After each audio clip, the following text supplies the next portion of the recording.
So student now let's see our question number 5 आणि बघा आता आपल्याला क्वेश्चन नंबर 5 मध्ये काय दिलेलं आहे की ऍक्टिव्हिटी दिलेली आहे. सो आता स्टुडंट्स ही जी ऍक्टिव्हिटी दिलेली आहे यामध्ये एक डायग्राम सुद्धा दिलेली आहे आपल्याला आणि बघा काय दिलेलं आहे AB जी साइड आहे इक्वल्स टू BC इथे दाखवलेलंच आहे या डॅश करून इथे. तर हे दोन्ही काय आहेत इक्वल आहेत आणि हायपोटेनियस जी आहे ती आहे √8. तर बघा हा जर अँगल 90 डिग्रीज आहे आणि दोन साइड जर इक्वल आहेत तर ऑब्व्हियसली हे बाकीचे दोन अँगल कितीचे असणार 45 चे. जसे मागील ऍक्टिव्हिटी मध्ये आपण 30 60 90 बघितलं होतं. आता इथे दोन साइड इक्वल आहेत आणि ही √8 आहे. So this is our 45 and this is also our 45. So अशा प्रकारे आपण 45 90 चा जो आहे प्रॉपर्टी ती इथे लावू शकतो. तर बघा आता AB इक्वल्स टू BC असं म्हणलेलं आहे. तर AB इक्वल्स टू BC या डब्यामध्ये काय येणार तर सिंपली इथे काय येणार गिवन. आपण इथे लिहिणार गिवन. ठीक आहे. त्यानंतर बघा अँगल BAC इक्वल टू किती डिग्रीचा आहे BAC किती डिग्रीचा आहे 45. कारण आपण आताच बोललो की हे √8 आहे त्या दोन साइड इक्वल आहे देअरफॉर हा असणार 45 डिग्री. आलं लक्षात. तर BAC 40 आहे तर हा पण 45 आहे. त्यानंतर AB equals to BC equals to multiply by AC.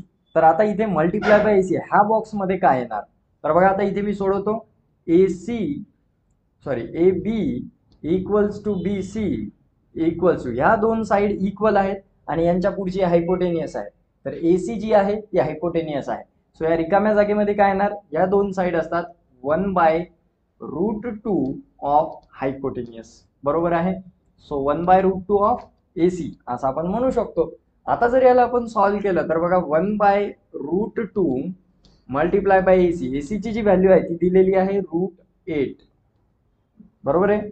त्यानंतर बघा आता इथे जर आपल्याला असं दिलेलं आहे आता आपण याला सॉल्व्ह करू 1/√2 इंटू √8 ला कसं लिहू शकतो आपण 4 2 8 असं लिहू शकतो 8 ला. तर यामधला 4 चा स्क्वेअर रूट हा बाहेर निघून जाईल.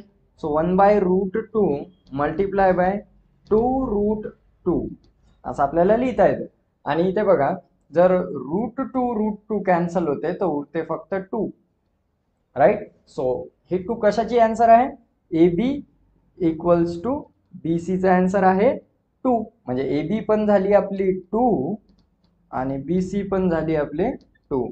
तर बघा दोन साइडचे आपल्याला व्हॅल्यूज मिळालेले आहेत आणि आपल्याला ही ऍक्टिव्हिटी कंप्लीट करायला सांगितली होती. अशा प्रकारे ही कंप्लीट होते. तर आता व्हॅल्यूज पुटअप करू. बघा AB इक्वल्स टू BC काय लिहिलं होतं आपण 1/√2. सो इथे लिहिणार मी 1/√2. राईट. त्यानंतर आता इथे ऍज इट इज लिहितो 1/√2 इंटू √8 याची व्हॅल्यू ठेवली होती आपण. ही स्टेप इथे येणार.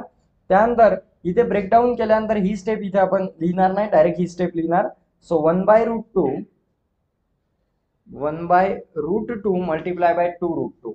आता इथे √2 कॅन्सल होतात उरते फक्त 2. तर अशा प्रकारे ही ऍक्टिव्हिटी कंप्लीट झालेली आहे. इथे AB equals to BC equals to 2 येणार. आता आलं लक्षात कसं सॉल्व्ह करायचं बघूया आता आपला नेक्स्ट प्रॉब्लेम.